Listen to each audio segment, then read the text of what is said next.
Chuchay at Boopsy. Hello po, boss! Sa linggong ito, sasamahan nyo ang inyong Kuya Ruru at Ate Gabi sa kanilang misyon. At isang binata na nagpupursiging mag-aral sa kabila ng kahirapan ang inyong tutulungan. Pag nagawa nyo yan, mapapasa inyo ang simbolo ng ika-7 linggo ng Pasko. Yes! Okay po, boss. Kayang-kaya po namin yan. Kami pa ba, boss? Kita mo talaga ito si Bozo. Alis lang. Gigigil na ako dyan. Yaman na. Halika na.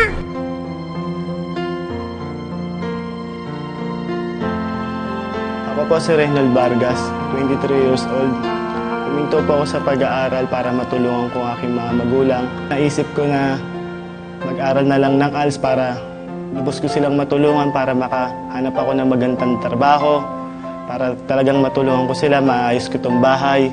Ito po yung aking notebook, hiningi ko po sa mga classmate ko para may magamit ako. Pinupunit ko na lang po yung iba, may sulat. Yung walang sulat, ginagamit ko para mapagpatuloy ko lang ang aking pag-aaral. Nagtitinda lang po sa kalye, mga kanin, ulam, saka palamig. Tapos ako nagtitinda lang ako ng tubig sa kalsada. Tara! Mukhang nandito na yung iskaw ni Kuya Reynold! Dali, mahulog ka na ka. Asa na? Halika na, puntahanan natin siya. Sige! Nung nalaman po namin ni Gabi yung storya ni Reynold, talagang sobra po kami na-inspire sa kanya. Kitang-kita po sa kanya yung determinasyon. Kahit na ganun po yung sitwasyon nila, talagang never siya nawalan ng pag-asa. So, kaya naman naisip namin na bigyan sila ng munting regalo na kahit paano makakapagpagaan ang sitwasyon nila. Hello po, teacher! Good morning, teacher! Andito po si Kuya Reynold. Hello, Kuya Reynold. Teka, kausapin natin si Kuya Reynold. Teacher, okay lang ba? Kuya Reynolds, ano yung nangyari? Bakit dito ka napunta sa ALS? Naisipan ko po na mag-aral dito para lubos ko matulungan yung magulang ko na paunlarin yung aming kabuhayan. Ayun na solusyon para baguhin ko yung buhay na nakahirapan, na paunlarin ko.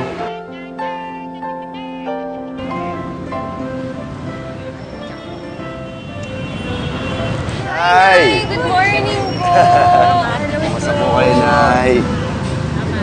Ayan, may surprise po kami sa inyo dahil si Kuya Reynold po ang napili namin bilang bibigyan po namin siya ng maagang pamasko ngayong linggo, di ba? Yes! Maraming salamat sa inyo.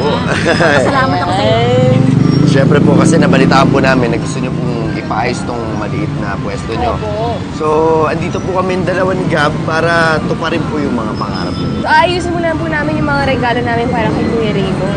Ayan, habang nandito tayo ngayon, nilibang muna nila Boopsy, siya kanila Chuchay si Kuya Reynold. Oh, nakaka-excite! Isusurprise na natin siya! Dami nyo lang. All set na kami dito, si Reynold na lang iniintay namin. Yan! Ito na tayo, ating Chuchay! Yay! Presa ba kayo, Kuya Reynold? Wow! Meron din kami sa inyong handog na school supplies, bagong bag, at syempre para mas guwapo ang forma mo sa school, may bago ka ring shorts at bagong damit. Napasalamat po ako na suportahan yung aking mga gamit sa pag-aaral.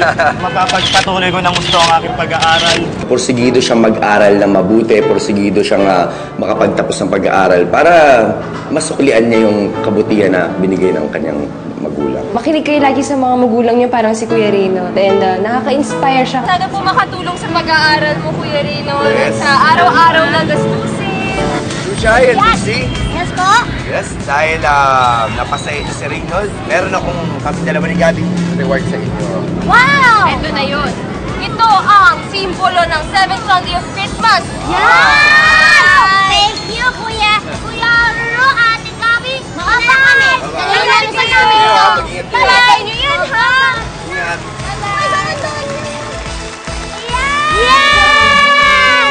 Ayan, Boopsy, meron na tayong symbol of charity, ng love, peace, forgiveness, prosperity, faith. Tapos, ito na yung 7th Sunday symbol ng Christmas natin, ang symbol of unity. Yes, Ate Chuchay! So, ibig pong sabihin, 5 Sundays na lang, Pasko na! Mabubuo na natin ang parol ng